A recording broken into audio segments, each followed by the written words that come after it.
নমস্কার ভাগ্যবার্তা অনুষ্ঠানে be careful of your child, not over analytical tendency, this communication is not good. কাকে বলা হচ্ছে? মার্কারি অ্যান্ড চন্দ্রমা। কেন বলে দিচ্ছি।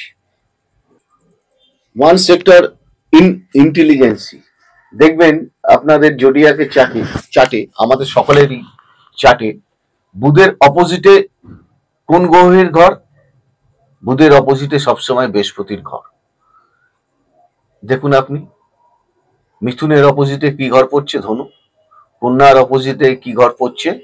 সেটা হচ্ছে মীন।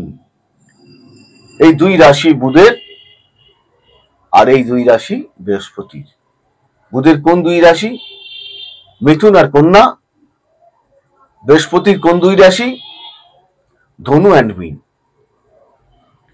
একটা শিক্ষক যদি ভালো ছাত্র পায় তবেই সেই শিক্ষকতার মান থাকে। এখানে বুধকে ছাত্র ধরা হয়েছে আর বৃহস্পতিকে শিক্ষক ধরা হয়েছে। এখানে কিন্তু আজকে বৃহস্পতির সম্বন্ধে বলছি না, খুব ভালো করে শুনুন কথাগুলো। এখানে দুটো গ্রহ বলা হচ্ছে, সেটা হচ্ছে চন্দ্রমা অ্যান্ড মার্কারি। এরা যদি ইন্টারচেঞ্জ করে বা একে অপরের অপোজিট ঘরে অবস্থান করে তাহলে কিন্তু খুব বাজে রেজাল্ট করবে।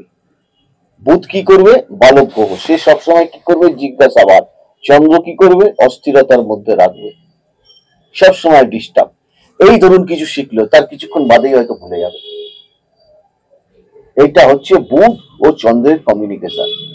আবার কি, এই বুধ চন্দ্র যদি এক রাশিতে থাকে, ওভারঅল দেখা যাবে সেই ব্যক্তি চিট হচ্ছে, 100% হবেই, আমি গ্যারান্টি দিচ্ছি। যে কোনো রকম ভাবে সে প্রতারিত হবেই। আর কি হবে এখান থেকে? চন্দ্রের অবৈধ সন্তান হচ্ছে বুধ।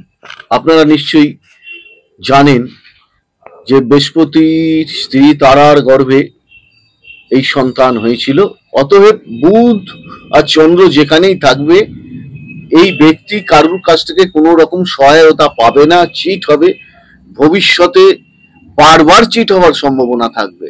আর এডুকেশন ক্ষেত্রে কিন্তু প্রচন্ডভাবে বাধা আসবে।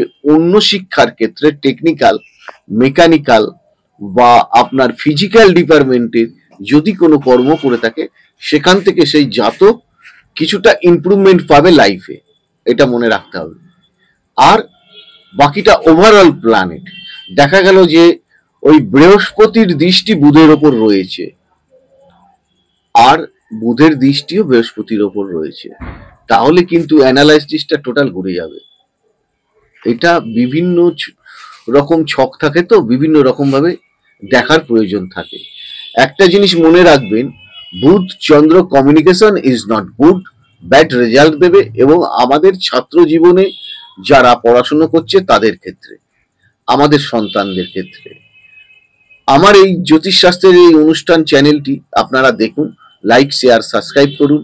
আপনার সন্তান বা আমাদের নিজেদের ভবিষ্যৎ সম্বন্ধে অনেক কিছু জানতে পারবেন।